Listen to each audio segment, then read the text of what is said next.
Well, it is a big day for police. A lot has happened and all sorts of stories in the last 24, 48 hours about police, probably, and in fact, all week. So we had an announcement that ram raids are down by 60% and a massive issue prior to the election. We have at midnight tonight the gang patch ban coming into effect. We had yesterday the announcement of a new police commissioner, which is a very good thing. Richard Chambers is the new police commissioner. And I guess, too, we had an example of, I think, a very successful attitude by police in the massive Māori Party recruitment drive protest at Parliament on Tuesday. So to kind of wrap all this up together, it is a very good day to be joined by the Minister of Police, Mark Mitchell, who is on the line now. Minister, good morning to you. Thanks for joining us. Lot going on, mate. There is. Right. I have to admit, Sean, I enjoyed your wrap up there. Oh, and I missed there, mate. I missed there the other big story. Maybe we could get this out of the way first. After 3 years, police abandoned their prosecution against Brian Tamaki. No charges are proven after the police prosecution of him for the COVID protests in the Auckland domain. Look, I'm not across that. If I'd been briefed on it, I might be able to provide some comment. At the end of the day, it is very operational. So I just can't comment because okay. Well, it all beggars the question, of course, why was he charged in the first place? But I guess many would speculate, Minister, that with a new police commissioner, maybe things are going to be different. And in fact, I'm going to start there and ask you this question.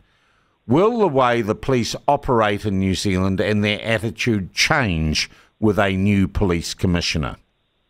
Oh, I think, look, with any time you have a change of leadership, they're going to bring their own style and their own focus and their own priorities. And I think that we'll see the same thing happen with the change of commissioner.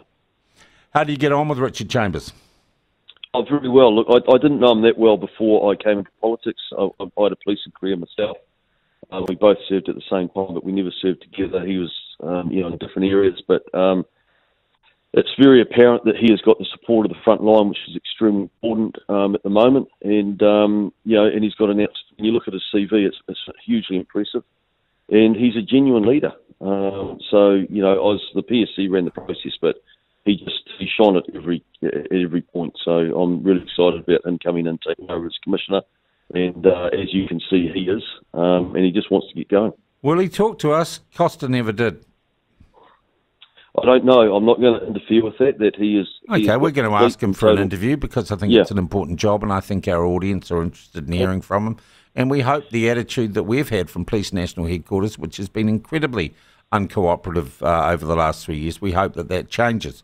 Look, the other big thing, midnight tonight, the gang patch ban comes into effect. I've already been contacted privately by a number of frontline police officers who say if you actually read how this law works, it's a bloody joke.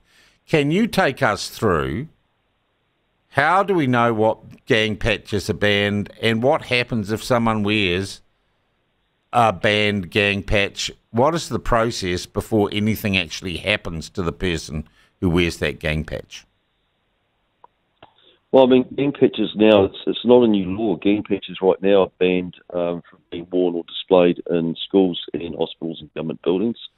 Air New Zealand bans gang patches from being visible on flights.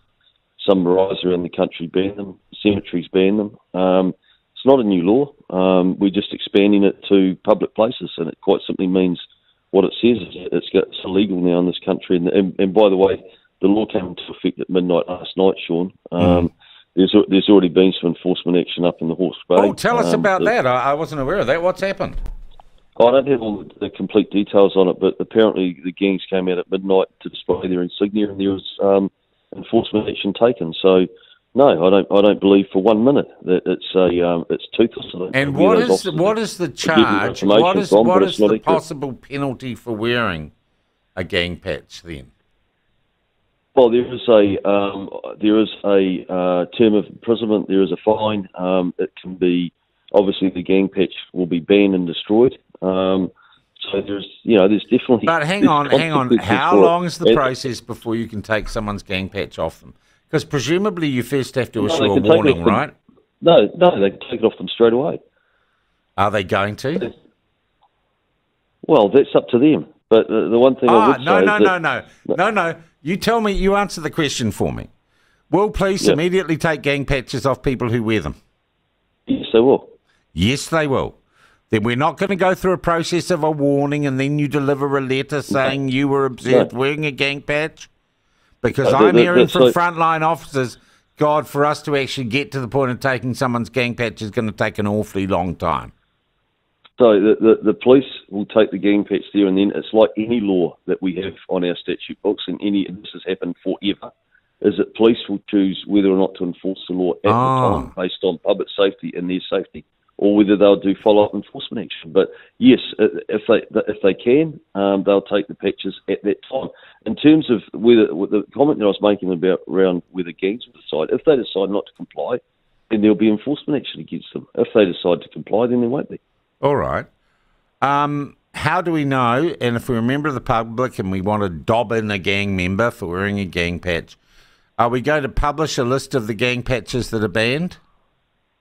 So the police have already got planning in around that and communications on that, and it's best to go to them and they'll provide that. But so there will be a published somewhere the public can go to know what's banned and what isn't. Well, there's if you're an organised crime group and you're on that list, then your gang insignia or patches are banned. But the police that is operational. The police have got a plan in place for that. So you're better off just going to them and asking them for that.